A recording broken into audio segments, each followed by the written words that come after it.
Coba kalian bayangin, lagi enak-enaknya dagang, tiba-tiba datang seorang bule. Kulitnya putih, rambutnya pirang, logatnya asing. Tapi bukan yang ngomong Inggris, dia malah nyapa pakai bahasa Melayu Malaysia. Dibilang kaget ya pasti gitu. Tapi yang lebih tercengang, si bule ini kok lumayan lancar ngomong bahasa Melayu Malaysianya. Tapi lama-lama kok nadanya mirip bahasa Indonesia ya. Simak dulu deh.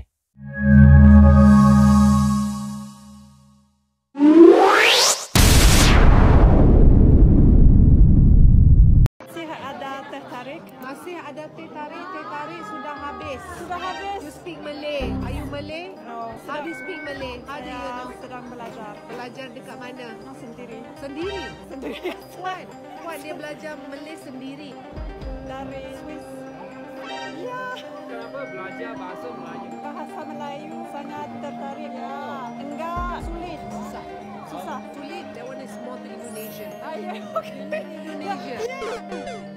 Saya nak tanya orang-orang Indonesia di sini, bila korang terserempak atau berjumpa dengan orang Malaysia di Indonesia, korang faham tak bila bercakap dengan dia? Kalau korang faham dengan mudah, maka saya nak bagi tahu pada rakan-rakan Indonesia di sini, itu bermaksud orang Malaysia tersebut telah menukar bahasa Melayu Malaysia kepada dialek atau perkataan Indonesia. Tapi kalau dia bercakap dan korang tak faham, Seorang bule cantik asal Swiss datang ke kedai teh tarik di Malaysia. Senyum ramah, logat asing, tapi dia berbicara dalam bahasa Melayu.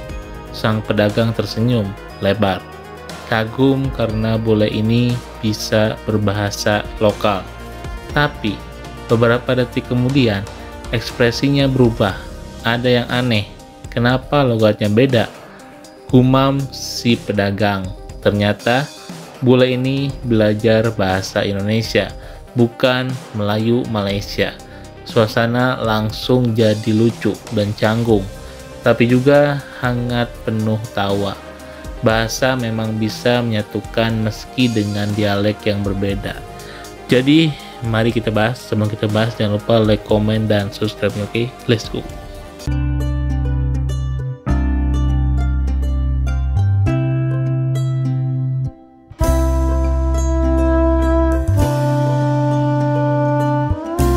Bahasa yang mirip tapi berbeda makna. Seorang wanita bule asal Swiss telah menghabiskan waktu berbulan-bulan belajar bahasa Indonesia. Ia tertarik dengan budaya Indonesia dan selama tinggal di Jakarta, ia aktif mempelajari bahasa sehari-hari yang digunakan masyarakat. Setelah cukup percaya diri, ia memutuskan melakukan perjalanan ke Malaysia, negara tetangga yang bahasanya juga mirip.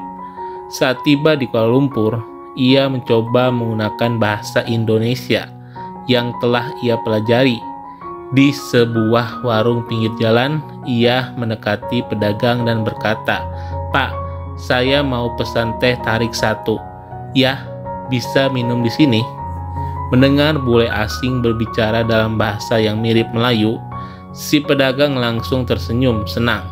Ia kagum karena tidak menyangka ada bule yang bisa bercakap Melayu. Ia pun menyambut hangat sambil menanyakan asal si bule. Namun, seiring percakapan berlanjut, pedagang itu mulai merasa ada kejanggalan. Kata-kata yang digunakan wanita itu terdengar agak berbeda dari bahasa Melayu yang biasa ia dengar. Frasa seperti pesan, tertarik, minum di sini, dan ya dong tidak lazim digunakan di Malaysia. Kecurigaan pun mulai muncul dan si pedagang akhirnya menyadari, Miss, ini bukan cakap Melayu Malaysia, ini bahasa Indonesia, kata si pedagang. Mereka pun tertawa bersama-sama. Momen itu menjadi pelajaran menarik bahwa meskipun bahasa Indonesia dan Melayu terdengar serupa, sebenarnya ada banyak perbedaan dalam kosakata, struktur, dan gaya berbicara. Bagi si bule, kisah bule asal Swiss yang datang ke Malaysia dan berinteraksi dengan pedagang lokal menggunakan bahasa Melayu menyimpan pesan yang sangat dalam tentang budaya, tentang bahasa, dan kemanusiaan, ya. Meski terdengar seperti peristiwa ringan dan lucu, itu ada banyak pelajaran berharga yang bisa kita petik dari interaksi sederhana tadi, ya. Bule tersebut menunjukkan rasa cinta dan ketertarikan pada bahasa Melayu. Ini sudah menjadi nilai tersendiri, ya, seorang asing yang berupaya untuk mempelajari bahasa setempat sebagai bentuk penghargaan terhadap budaya yang ia kunjungi.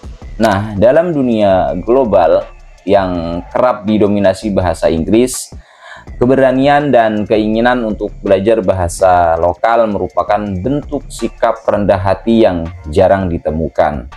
Namun ketika si bule itu berbicara lebih lama, si pedagang Malaysia tadi, ya, si pedagang Malaysia merasa bahwa logat dan pilihan katanya terdengar lebih seperti bahasa Indonesia, ya, daripada bahasa Melayu Malaysia gitu. Nah, alih-alih menyinggung atau tersinggung, mereka justru saling tertawa. Momen ini menjadi gambaran bahwa perbedaan dalam bahasa bisa menjadi hal yang menyenangkan, ya, jika disikapi dengan kepala dan hati yang terbuka. Dari sini kita bisa belajar bahwa bahasa bukanlah batas, ya, melainkan jembatan. Perbedaan dialek atau gaya berbicara seharusnya tidak menjadi penghalang dalam komunikasi, apalagi dalam menjalin keakraban antar bangsa, ya. Bahasa Melayu dan bahasa Indonesia meskipun berbeda, ya, dalam sejumlah aspek, tetapi ada beberapa kata yang sama. Pelajaran penting lainnya adalah pentingnya sikap toleran dan terbuka terhadap perbedaan. Pedagang Malaysia tadi yang awalnya menyadari perbedaan logat tidak langsung mempermasalahkannya. Sebaliknya, ia merespon dengan tawa dan keakraban. Nah, inilah yang mencerminkan bahwa dalam kehidupan sosial, respon yang santai dan bersahabat jauh lebih membangun daripada sikap menghakimi atau menertawakan secara sinis, ya. Tertawa bersama bukan berarti karena mengejek, ya, tetapi karena menemukan keunikan dan kesamaan dalam perbedaan adalah pelajaran yang sangat relevan dalam kehidupan antar budaya. Ini juga menjadi pengingat bagi masyarakat lokal bahwa bahasa kita sangat berharga, ya. Ketika orang asing menghargai dan mencintai bahasa Melayu atau bahasa Indonesia, seharusnya kita yang menjadi penutur asli semakin bangga dan giat melestarikannya, ya. Video tadi juga mengajarkan bahwa identitas bahasa itu tidak kaku, ya. Bahasa bisa berkembang, bercampur, dan dipengaruhi oleh sumber belajar seseorang. Bule yang belajar dari YouTube, media sosial, atau buku berbahasa Indonesia mungkin, ya, secara tidak sengaja menyerap gaya berbahasa Indonesia, meskipun niat awalnya ingin belajar bahasa Melayu Malaysia. Ini adalah hal yang wajar dalam proses pembelajaran bahasa.